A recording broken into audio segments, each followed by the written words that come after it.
갑자기 좀 뜬금없지만 질문 한 가지. 네, 아마도 지금 아멘이라고 대답하신 분들 중에는 혹시나 이제 연휴가 시작되어서, 네, 네, 황금 연휴라고 하죠. 네, 내일부터 시작되는, 그래서 우리 5월 5일까지 네, 쭉 이어지는 연휴 때문에 행복하시지 않나라는 생각도 하게 됩니다. 우리가 행복합니다라는 이 말 속에 행복함의 이유가 항상 존재합니다. 앞서 제가 얘기한 것처럼 연휴가 시작되어서 행복하기도 하고요. 혹은 좋은 직장에 들어가서 행복하고, 혹은 일찍 퇴근하게 돼서 행복하고, 아이가 처음으로 아빠라고 얘기해서 행복하고, 혹은 오늘 설교가 일찍 끝나서 행복하실 수도 있고요. 네. 이렇게 우리가 행복합니다라고 이야기할 때는 그 행복의 이유가 있다는 것입니다. 그리고 그리스도인 역시 행복합니다라고 말할 때 그 이유가 있습니다. 그런데 이 행복의 이유는 단 한 가지밖에 없습니다. 바로 예수님 때문입니다. 그렇습니다. 우리들은 다른 어떤 이유보다 예수님 때문에 행복합니다 라고 말할 수 있습니다. 그래서 빌립보서 4장 4절에서 바울은 이렇게 얘기합니다. 주 안에서 항상 기뻐하라. 내가 다시 말하노니 항상 기뻐하라라고 우리에게 말하고 있다는 것입니다. 우리는 주 안에서 항상 기뻐해야 합니다. 그리고 바울이 다시 얘기한 것처럼 어떠한 것보다도 주 안에서 항상 기뻐해야 한다는 것입니다. 또한 우리에게 있는 이 행복은 영원한 행복입니다. 세상 속에서 사람들이 말하는 행복은 일시적입니다. 그 행복은 지속성이 없습니다. 그래서 사람들은 영원한 행복을 위해 많은 노력을 이 땅에서 기울이게 됩니다. 하지만 사람들이 찾게 되는 행복은 언젠가는 지속성이 없기 때문에 끝이 납니다. 그리고 이것에 대해 성경에서 아주 깊이 알았던 한 사람이 있습니다. 여러분이 아주 잘 알고 계실 텐데요. 바로 솔로몬입니다. 솔로몬이 누구였습니까? 왕이었습니다. 아마도 지금 사람들이 생각하기에 솔로몬이라고 하면 많이 부러워하는 사람일 것입니다. 돈도 많고 권력도 있고 높은 자리에 있으니 누구나가 다 부러워할, 거기다가 우리 남자분들이 계시지만 아내도 많았죠. 그것으로 인하여 많은 일들이 벌어졌지만 아주 행복했던 사람의 인물을 뽑으라면 솔로몬을 택할 것이라고 생각됩니다. 그런데 그가 마지막에 이런 행복에 대해서 한 말은 무엇입니까? 헛되고 헛되며 헛되도라라고 그가 마지막 전도서에 고백하고 있습니다. 그런데 예수님이 주시는 행복은 끝이 없다는 것입니다. 영원합니다. 왜냐하면 그 행복을 주시는 분이 영원하시기 때문입니다. 왜냐하면 예수님이 시작과 끝이 되시기 때문입니다. 요한계시록 22장 13절에 나는 알파와 오메가요 처음과 나중이요 시작과 끝이라고 말씀하셨습니다. 그렇기 때문에 예수님이 주시는 행복은 끝이 없습니다. 영원한 행복입니다. 그리고 이 행복을 계속해서 누릴 수 있는 비결은 단 한 가지입니다. 바로 주님과 함께하는 것입니다. 우리가 주님과 함께하는 것을 신앙생활이라고 이야기합니다. 신앙생활이라는 것은 사랑하는 사람과 함께하는 것과 같은 것입니다. 갈라디아서 2장 22절을 보면 중간에 이런 말씀이 있습니다. 나를 사랑하사 나를 위하여 자기 몸을 버리시니라는 말씀이 나오게 됩니다. 우리가 이 말씀을 실제로 잘 알게 될 때가 바로 깊은 사랑에 빠지게 될 때가 아닌가라는 생각을 하게 됩니다. 제가 대학교 다닐 때 제 아는 분 중에 한 분이 장거리 연애를 했습니다. 근데 그분이 어떤 연애를 했냐면 지금은 아내 되신 분인데 그 아내 되신 분이 퇴근하기 때까지 이제 기다렸다가 자기가 이제 학생이니까 조금 일찍 끝나서 퇴근하기 때까지 기다렸다가 긴 시간을 운전을 하고 가서 퇴근하기까지 기다렸다가 아내를 태우고 다시 이제 집에 이제 근처까지 갔다가 거기서 이제 잠깐의 데이트를 하고 다시 긴 운전을 하고 다시 집에 도착해서 또 이제 전화통화를 하겠죠. 근데 그 운전하는 시간이 약 4시간 정도 됩니다. 그러니까 2시간 정도 운전을 하고 가서 또 거기서 있다가 2시간 정도 운전을 하고 옵니다. 그러니까 어떻겠습니까? 이제 점점 더 이제 원래 연애하면 어떻죠? 사람이 살이 찐다고 하죠. 이제 행복해서 이제 살이 찐다고 하는데 점점 더 그분은 살이 이제 빠져나가기 시작합니다. 그리고 이제 다크서클도 점점 이제 밑으로 내려와서 저희 주위에서 너무 걱정이 되어서 괜찮아? 형 괜찮은 거야? 막 이러고 하면서 걱정스럽게 물어봤는데 그 형이 항상 하는 말은 단 한 가지였습니다. 나 너무 행복해 라는 것이었습니다. 자신이 희생을 하면서도 그 아내가 사랑스러워서 그렇게 희생하는 것이 행복해라고 말하는 것이 바로 진정한 사랑이지 않나라는 생각을 하게 됩니다. 제가 아직 결혼 생활을 안 해서 그런지 모르지만, 결혼을 안 해서 그런지 모르지만, 네, 결혼 생활이 아니죠. 결혼을 안 해서 그런지 모르지만, 행복에 대한, 결혼은 어떤 것인가, 그리고 결혼 생활했을 때 행복한 것은 어떤 것이라는 거에 대해서 많은 책도 읽고, 그리고 이제 뭐 강연도 듣고 했는데, 어떤 강연 중에 그런 말을 한 그 강사의 말이 생각났습니다. 아내 되는 분을 고를 때, 혹은 배우자를 고를 때, 내가 희생해서 채워줄 사람을 고르는 것이 가장 행복합니다라는 얘기를 듣게 되었습니다. 어떤 소유욕을 인해서 그 사람을 내가 택해야겠다가 아니라 내가 희생해서 저 사람을 채워줘야겠다는 그 마음으로 배우자를 선택할 때가 제일 행복하다고 이야기를 들었습니다. 아마도 저는 그런 배우자를 좀 찾기를 기도하고 있는데요. 아마도 지금 여러분의 옆에 혹은 우리 결혼하신 집사님, 그리고 우리 장로님들, 그리고 권사님들, 아마도 지금 옆에 계신 분 혹은 어디 계신 같이 계신 분이 그런 행복하신 분 맞으시죠? 네, 아멘이라고 대답해 주셔서 감사합니다. 네, 아멘이라고 대답함이 없으면은 제가 어떡할까 좀 고민했는데, 네, 아멘이라고 대답해 주셔서 감사합니다. 이처럼 우리가 함께하는 것만으로 너무 행복할 것 같은데 어느 날 갑자기 그 행복에 금이 가기 시작할 때가 있습니다. 너무나도 막 행복하고 너무나도 좋을 것 같고, 그래서 우리가 신혼생활할 때 좀 방이 좁아도 조금 이렇게 조금 살림살이가 없어도 막 행복하고, 막 두 사람이 있는 것만으로 너무나도 행복할 것 같은데, 이게 시간이 지날수록 갑자기 어느 순간 그 행복에 조금씩 금이 가기 시작할 때가 있다는 것입니다. 바로 그때가 언제입니까? 내가 몰랐던 것을 알게 될 때, 혹은 내 옆에 있는 사람 말고 다른 사람에게 눈이 갈 때 바로 그 행복에 금이 가기 시작한다는 것입니다. 결혼생활이나 신앙생활이나 공통점이 한 가지 있습니다. 바로 한 사람만 바라봐야 한다는 것입니다. 다른 것을 보면 안 되는 것입니다. 그래서 오늘 본문 15절에 이 세상이나 세상에 있는 것들을 사랑하지 말라라고 분명하게 말씀하셨습니다. 즉 주님께서는 이 세상을 사랑하지 말고 나만 바라보라고 그렇게 말씀하고 있다는 것입니다. 그런데 신앙생활을 하게 될 때도 이런 일이 우리가 아주 자주 발생하게 됩니다. 눈을 돌릴 때가 너무나도 많고, 신앙생활을 하고 있으면서도 눈을 돌리고 다른 것에 우리의 시각이 빠질 때가 많습니다. 그런데 이럴 시기가 아마도 20대에 가장 많이 일어나지 않을까라는 생각을 하게 됩니다. 어려서부터 부모님을 따라 교회에 나가게 되었고, 어려서부터 신앙생활을 하게 되었는데 20살이 되고 보니 이전에 보이지 않는 것들이 보이기 시작합니다. 그리고 새로운 경험들이 눈앞에 펼쳐지게 되었죠. 그래서 그런 것들을 따라가려고 하니 교회가 그의 발목을 잡고 있다는 것입니다.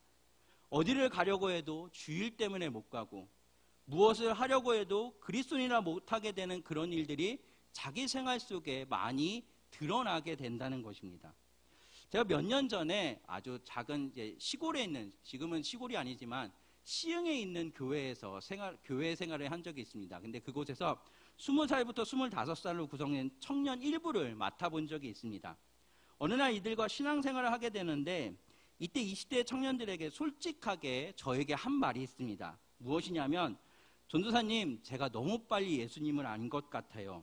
한 60대 정도에 알았으면 참 좋았을 텐데요 라는 그런 얘기를 하는 것입니다. 제가 너무 일찍 알아서 하고 싶은 것을 못할 때가 너무나도 많습니다라는 이야기를 제가 듣게 되었습니다. 자신이 그리스도인이기 때문에 다른 것을 눈을 돌리고 싶은데 돌릴 수가 없어 힘들다고 얘기하는 것입니다. 한 60대쯤 믿었으면 그냥 그런 거죠. 잘 세상에서 그냥 내가 하고 싶은 거 다 하다가 이제 60대가 돼서 이제 다 이제 모든 거 다 놀고 이제 그때서야 이제 예수님을 만나면 좋았을 텐데요라는 그런 얘기를 하는 거죠. 바로 내가 다른 것을 볼 때라는 그런데 그 행복이 사라진다는 것입니다. 바로 내가 다른 것을 볼 때라는 것입니다. 이 청년들도 교회 안에서 그리고 교회 친구들과 놀고 교회 친구들과 학교를 다닐 때 다른 것이 눈에 들어오지 않았습니다. 왜냐하면 거기는 이제 그 작은 시골 교회라서 그 교회 사람, 그 교회 애들이 학교도 똑같이 나가고 학교에서 만나는 애들이 그 애들이고 그 애들이니까 그냥 거기서 생활하는 게 그들이 그냥 일상생활이었고 보던 애들이 그냥 똑같이 보던 애들이라 뭐 별발 다를 것이 없었습니다. 그런데 이제 고등학교 3학년이 끝나고 졸업을 하고 대학생이 되니까 온갖 사람들이 다 모이는 곳에 딱 가보니까 이건 환경이 완전 다른 거죠. 내가 보지 못했던 거, 내가 느끼지 못했던 것들이 자신의 눈에 보이기 시작했다는 것입니다. 그래서 새로운 친구들을 만나고 새로운 곳에 가니 다른 것이 그들에게 보였던 것이죠. 그래서 그런 친구들에게 이런 이야기를 해주었습니다. 너가 지금 여자친구하고 사랑을 하고 있어. 그런데 갑자기 옆에 지나가는 여자친구가 너무 다른 여자애가 너무 이뻐 보이는 거야. 그 친구하고 똑같이 사귀고 싶어. 그런 마음이 들면 되니 안 되니라고 물어봤을 때 어떤 한 친구가 그렇게 얘기하더라고요. 저를 좀 당하게 한 친구였는데 전도사님 그럴 때는 양다리 거치면 됩니다 라는 이야기를 하게 됐는데 심리학자들이 이런 얘기를 합니다. 사람의 마음을 가지고 심리학자들이 얘기할 때 우리의 마음은 절대적으로 반반 똑같이 나누어서 무엇인가 열중할 수 없다고 합니다. 반드시 어느 한쪽이든지 마음이 쏠리게 된다는 것이죠. 그러니까 우리 양팔저울 아시죠? 평행 양팔저울 아주 중학교 때 제가 이제 처음 본 것 같은데 양쪽의 무게가 똑같으면 수평을 유지하게 됩니다. 평행을 유지하게 되는데 무엇이든지 한쪽에 조금만이라도 무게가 기울이게 되면 한쪽으로 치우치게 됩니다. 사람의 마음이 똑같다는 것입니다. 평행을 유지할 수 없고 반드시 어느 한쪽이든지 그 마음을 치우치게 마련입니다. 그래서 언젠가는 이렇게 기울어지게 되는 것이 바로 사람의 마음이라고 합니다. 그런데 신앙생활도 역시 똑같다는 것입니다. 우리가 하나님을 바라봐야 되고 세상을 바라봐야 되는 그 마음이 똑같을 수가 없습니다. 분명하게 어느 한쪽이든지 치우쳐야 되는데 우리가 정답은 알고 있죠. 어디에 치우쳐야 되죠? 하나님의 마음으로 치우쳐야 되죠. 그런데 자꾸만 우리는 어디로 치우칩니까? 세상으로 치우치게 되죠. 왜 그렇죠? 내가 눈에 보기 좋은 것, 내가 하고 싶은 것은 어디에 있습니까? 세상에 있습니다. 나를 기쁘게 하는 것, 나를 즐겁게 하는 것, 내가 행복한 것들은 세상에 있는 것 같고 하나님께는 너무나도 어렵고 너무나도 힘들어 보이고 너무 좁은 길 같이 보여서 거기에 마음을 빼앗길 수가 없다는 것입니다. 그래서 자꾸만 행복한 길, 자꾸만 내 마음을 빼앗기는 곳에 그 마음을 쏟으니까 자꾸만 이 마음의 수평저울이 어디로밖에 기울 수밖에 없습니까? 세상으로밖에 기울 수가 없다는 것입니다. 그런데 우리가 이런 사랑에 대해서 얘기할 때 많은 사람들이 사랑을 먼저 받고 싶어 합니다. 사랑을 주기보다는 내가 먼저 사랑을 받아야지 남에게 줄 수 있는 거 아닌가라는 생각을 하게 됩니다. 그런데 하나님은 우리에게 먼저 이 사랑을 보여주셨습니다. 그리고 그것으로 우리는 주님을 사랑할 수 있는 것이고 그것으로 우리는 다른 것에 눈을 돌리지 않을 수 있는 것입니다. 요한 1서 3장 1절과 2절을 보시면 우리가 하나님의 자녀로 일컬음을 어떻게 받게 하셨습니까? 라고 질문하는 문장이 있습니다. 질문하는 구절이 있습니다. 그런데 이 질문에 대해서 3절에 이렇게 말씀합니다. 우리가 요한 1서 3장 3절을 보시면 주를 향하여 이 소망을 가진 자마다 그의 깨끗하심과 같이 자기를 깨끗하게 하느니라 라고 해서 어떻게 하셨습니까? 자기를 깨끗하게 하셨다고 하셨습니다. 이 깨끗하게 하신 건 무엇입니까? 하나님은 우리를 위해서 아낌없이 독생자 예수님을 내어주셨고 그의 피로 우리를 죄를 사해 주셨습니다. 그래서 우리를 하나님의 자녀라고 부르셨고 하나님의 나라를 약속해 주셨습니다. 사실 이것보다 더 큰 사랑은 없습니다. 우리가 어느 사랑보다 비교할 수 없는 하나님의 큰 사랑을 우리는 이미 받았고 누리고 있다는 것입니다. 그렇기 때문에 우리가 다른 곳에 눈을 돌리지 않을 수 있는 것입니다. 우리가 이미도 채울 수 없는, 우리가 감히 누릴 수 없는 그 사랑을 이미도 받고 누리고 있기 때문에 다른 곳에 눈을 돌릴 수가 없는데 우리는 자꾸만 다른 곳을 향하여 눈을 돌리고 그 마음을 빼앗기고 그래서 하나님과 함께하는 이 신앙생활이 즐거워야 되는데 행복해야 되는데 행복하지가 않고 즐겁지가 않고 너무나도 어렵고 힘든 것이라고 이야기를 합니다. 그런데 하나님의 사랑을 누리고 있다면, 하나님의 그 깊은 사랑을 우리가 깨닫고 다른 곳에 눈을 돌리지 않고 온전하게 하나님만 바라본다면 이 땅에서도 하나님이 약속하신 그 천국의 삶, 그리고 이 땅에서도 가장 즐겁고 누구보다도 행복하게 살 수 있는 사람이 바로 우리들이라는 것입니다. 그렇기 때문에 신앙생활은 행복한 것입니다. 그렇기 때문에 신앙생활은 즐겁고 누구한테나 소개시켜주고 자랑하고 싶은 그런 생활을 우리가 지금 하고 있다는 것입니다. 그렇기 때문에 우리는 맨날 웃을 수 있고 맨날 감사할 수 있고 주님 앞에 나와서 이렇게 예배하는 것, 주님 앞에 이렇게 나와서 찬양하는 것이 얼마나 기쁜 일입니까? 우리가 주님 앞에서 그렇게 기뻐하실 수, 행복하는 삶을 살기를 간절히 소망하고 원합니다. 그렇게 최고의 사랑을 보이신 하나님께서 우리에게 이런 사랑을 원하십니다. 마태복음 22장 37절에 내 마음을 다하고 목숨을 다하고 뜻을 다하여 주 너의 하나님을 사랑하라. 그리고 또 한 구절을 보시면 마태복음 10장 37절에 아버지나 어머니를 나보다 더 사랑하는 자는 내게 합당하지 아니하고 아들이나 딸이나 나보다 더 사랑하는 자도 내게 합당하지 아니하며 이라고 말씀합니다. 예수님께서 우리에게 말씀하신 이 사랑, 왠지 조금 버거워 보이지 않으십니까? 아버지보다, 내 부모님보다, 혹은 내 자녀보다 하나님을 더 사랑해야 된다. 내가 가장 정말 눈에 넣어도 아프지 않을 그 자식보다, 혹은 나를 기르시고 나를 위해서 헌신하신 그 부모님보다 하나님을 더 사랑해야 된다는 그 명령, 그 말씀이 우리에게 때로는 버거워 보일 수 있습니다. 근데 하나님은 우리를 너무나도 잘 아셔서 제가 앞서 말씀드린 것처럼 우리의 마음은 똑같이 양분할 수가 없다는 것입니다. 아버지를 사랑하는 것처럼 하나님을 사랑할 수 없었기 때문에, 그렇기 때문에 하나님을 더 사랑하라고, 아버지보다 하나님을 더 사랑하라고 우리를 그렇게 너무나도 잘 알아서 그렇게 하나님께서 명령하신 것입니다. 아버지보다, 네가 낳은 자녀보다 나를 더 사랑해야 한다고, 그것이 하나님께서 주시는 은혜라고 그렇게 우리에게 말씀하시고 명령하고 계시다는 것입니다. 다른 어떠한 것도 눈을 돌리지 못하게, 다른 어떠한 것도 마음에 품지 못하게 오직 주님만을 사랑해서 주님과 함께하는 그런 믿음의 자녀로서 최고의 사랑으로 주님과 함께하기를 원하시며 말씀하셨다는 것입니다. 결국 이것은 나의 모든 것의 주인을 주님으로 인정하는 삶을 말씀하고 있습니다. 그러면서 주님은 우리의 마음을 다른 곳에 돌리게 하는 가장 큰 세 가지를 오늘 본문에서 말씀하고 있습니다. 그것의 첫 번째는 육신의 정욕입니다. 육신의 정욕은 소유욕을 말합니다. 소유욕은 만족하지 못하고 무엇이든지 더 가지고 싶어 하는 것입니다. 저에게 제가 가장 크게 들었던 소유욕은 카메라 렌즈였습니다. 저는 사진 찍는 것을 좋아했습니다. 그리고 사진이 잘 나오면 저의 기분도 좋았습니다. 그래서 예전에는 참 사진도 많이 찍으러 다니고 여러 가지를 찍게 되었는데, 그래서 이제 사진을 잘 찍기 위해서 여러 가지 렌즈가 막 필요할 것 같다는 생각, 그래서 이런 렌즈도 가지고 싶고 저런 렌즈도 가지고 싶고, 그래서 생각을 많이 하게 돼서, 그래서 시간이 나면 가끔 막 중고 사이트 가가지고 좋은 매물이 나왔는지, 막 싸고 좋은 매물이 나오면 막 사고 싶어서 막 그렇게 했던 적이 있습니다. 근데 생각을 해보면 사진이 잘 나온 것은 렌즈의 영향이 절대적인 것은 아니라는 것입니다. 사진을 가지고 공간과 빛의 예술 세계라고 이야기합니다. 그리고 그 안에 담긴 이야기라고 합니다.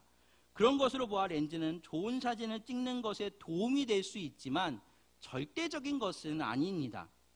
그런데 이 소유욕이 만족하지 못하고 이런 렌즈가 있으면 더 잘 찍을 것 같고 저런 렌즈가 있으면 사진을 더 잘 찍을 것 같다는 생각을 하게 된다는 것입니다.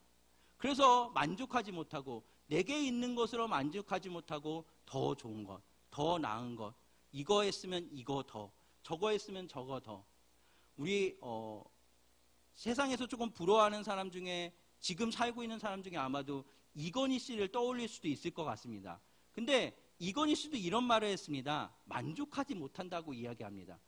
이건희 씨의 삶 정도면 만족할 것 같은데, 그렇게 재산이 많으면, 그 정도의 어떤 재력을 누리면 나는 만족할 것 같은데, 정작 이건희 씨는 자기는 이런 삶을 만족하지 못한다고, 더 키워야 된다고, 더 확장해야 된다고 말합니다.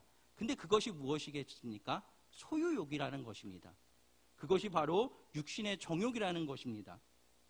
전도서 5장 10절을 보시면 은을 사랑하는 자는 은으로 만족함이 없고 풍부를 사랑하는 자는 소득으로 만족함이 없다고 말씀하고 있습니다.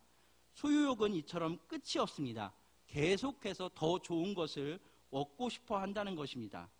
두 번째는 안목의 정욕입니다. 안목의 정욕은 일종의 쾌락욕이라고 말할 수 있습니다.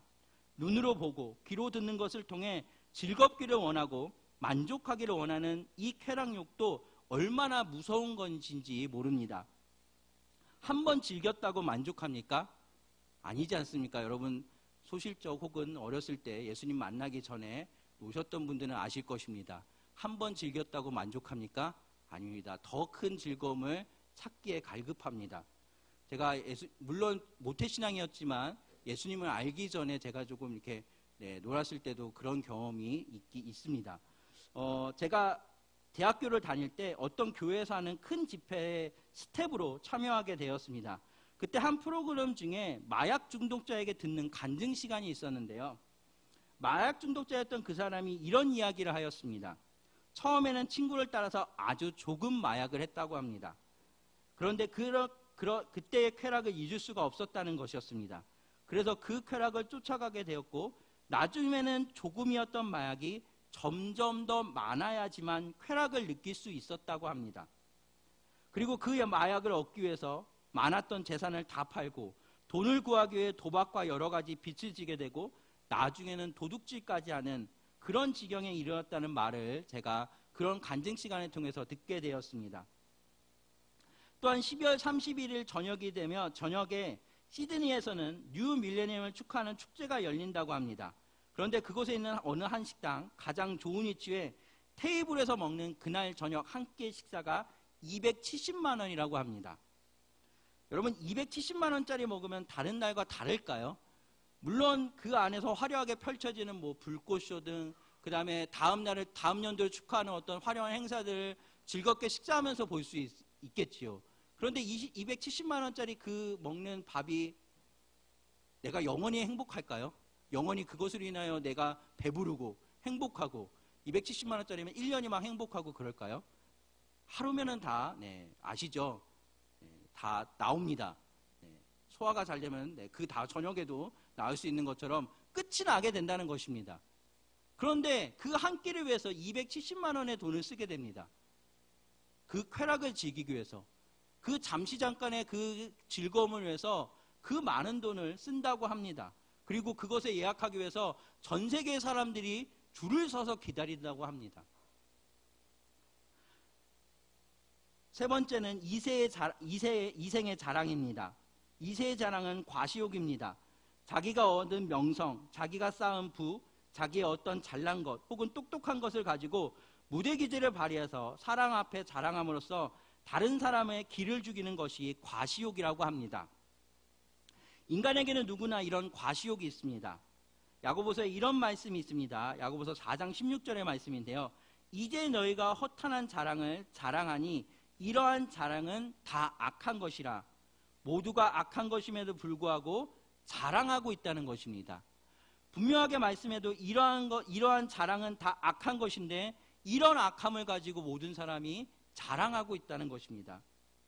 이렇게 소유욕이든지 과시욕이든지 혹은 쾌락욕이든지 하는 것들이 세상에서 우리가 체험할 수 있는 굉장히 아름다운 매력이기 때문에 정신을 차리지 아니하면 금방 그쪽으로 마음을 빼앗길 수밖에 없습니다. 얼마나 화려하고 얼마나 좋아 보입니까?